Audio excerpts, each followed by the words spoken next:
বাংলা যতটা ডমিনেট করলেন, এখানে প্রথম ম্যাচটা যেভাবে খেললেন, পরের ম্যাচটা আসলে আরো ম্যাচটা তো মনে হলো প্রতিযোগিতা আসলে খুব বেশি, মানে ডিফেন্স অনেক বেশি ছিল।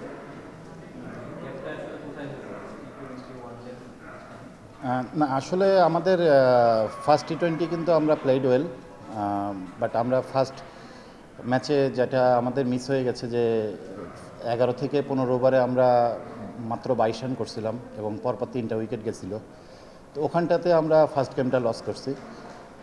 সেম আজকেও আমাদের মিসটা হয়েছে, সেটা হচ্ছে ওরা কিন্তু ফার্স্ট 6 ওভারে ওদের একটা উইকেট গেছিলো, 35 রান করছিল।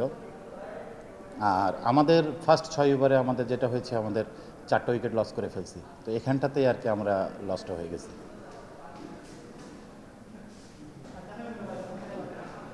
আম,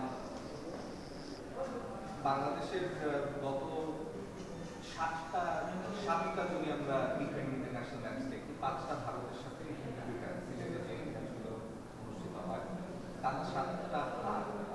সিলেটের কন্ডিশনসে কি টিমের অ্যাডজাস্ট করতে একটু সমস্যা হচ্ছে? না, আসলে আমাদের যে কোনো উইকেটেই কিন্তু অ্যাডজাস্ট করতে হবে। তো এখানে যে জিনিসটা হয়েছে, এখানে ট্রু উইকেট ছিল। আমাদের এখানে এই টাইপের উইকেটে চ্যালেঞ্জ নেওয়াটা খুব ইম্পর্টেন্ট। তো আমাদের ব্যাটাররা হয়তোবা সেটা মিস করে ফেলছি আমরা। আর যদি হিসাব করা হয় ওভারঅল, আপনি যদি দেখেন এই এই সিরিজের টি-20 যদি দেখা হয়, তো সেক্ষেত্রে আমরা কিন্তু ফার্স্ট ম্যাচ প্লেড ওয়েল। এই ম্যাচটা আমরা মিস করে ফেলছি। কিছু মিসআন্ডারস্ট্যান্ডিং আমাদের হয়ে গেছে, যেটা ওরা অনেক আস্তে বল করছে। পেস বোলাররা যেটা ইউজ করছে, ওরা লেগ কাটার, অফ কাটার, এই টাইপের কিছু জিনিস ইউজ করছে। ইনফ্যাক্ট সেকেন্ড ইনিংসে বল কিছু টার্নও করছে। তার মানে কন্ডিশন তারা আরো ভালোভাবে ব্যবহার করতে পেরেছে বাংলাদেশের থেকে? না, অ্যাকচুয়ালি যদি বলা হয় তাহলে সেক্ষেত্রে আমরা আমাদের হিসাব যদি করা হয়, আমরা ইউজ করতে পারি নাই।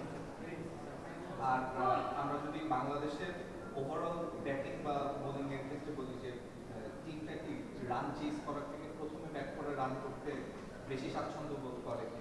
না, আসলে ফার্স্ট ইনিংস সেকেন্ড ইনিংস বলে কথা না, আমাদের ছোট ছোট কিছু মিস হয়েছে। এই মিস করার কারণেই আমরা লসগুলো হয়ে গেছে। টসটা কতটুকু গুরুত্বপূর্ণ ছিল?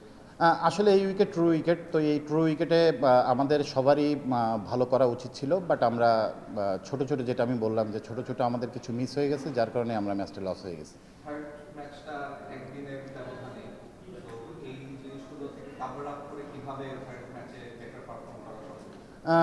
যদি বলা হয় সেক্ষেত্রে আমাদের 2টা ম্যাচ অলরেডি শেষ। থার্ড গেম আমাদের আগামী পরশুদিন। তো আই হোপ আমরা ভালোই কামব্যাক করব। আমরা যে ভুলগুলো হয়েছে সেগুলো নিয়েও আমরা কাজ করছি। আর ওভারঅল যদি বোলিংয়ের কথা বলা হয়, বোলিং আমাদের এই ম্যাচে ভালো ছিল। আমাদের প্ল্যানিং করা হয়েছিল, যার কারণে আমাদের ভালো হয়েছিল। ব্যাটিংয়েও আমাদের প্ল্যানিং করা হয়েছিল, বাট আমরা যেটা বললাম, ছোট ছোট মিস্টেক আমাদের হয়ে গেছে। শেষ প্রশ্ন, সেটা হচ্ছে যে দল কি একটা পিঙ্কির অভাব ফিল করছে কিনা? কারণ পিঙ্কিকে ওয়ার্ল্ড কাপে স্কোয়াডে নেওয়া হয়নি। যতটুকু আমরা শুনেছি যে হয়তোবা একটু স্লো স্টার্ট করে দেখে তাকে না হলে, বাট টি-20তে সেঞ্চুরি আছে আর বাংলাদেশের ওডিআইতেও সেঞ্চুরি আছে। সেই দিক থেকে চিন্তা করলে কি একটা পিঙ্কির মতো ব্যাটারের এক্সপিরিয়েন্সটা কি দরকার? না, আপনি যদি দেখেন তাহলে আমাদের কিন্তু ব্যাটার এখন যারা আছে তারাও কিন্তু ওয়েল, তারাও কিন্তু ভালো। তো এখানে ওমেন্স ক্রিকেটে আমি পার্সোনালি যেটা ফিল করি, আমাদের কিন্তু ওইভাবে ওয়ান ডে ফরম্যাট কিংবা টি-20 ফরম্যাটে যে আলাদা আলাদা ব্যাটার আছে এরকম কিছু না। বাট আমাদের সবাইকে কিন্তু কম বেশি আমাদেরকে খেলানো হচ্ছে, কারণ আমাদের সামনে আর একটা সিরিজ আছে। তো সেইটার উপরে বিবেচনা করেই আর কি বেসিক্যালি টিমটা করা।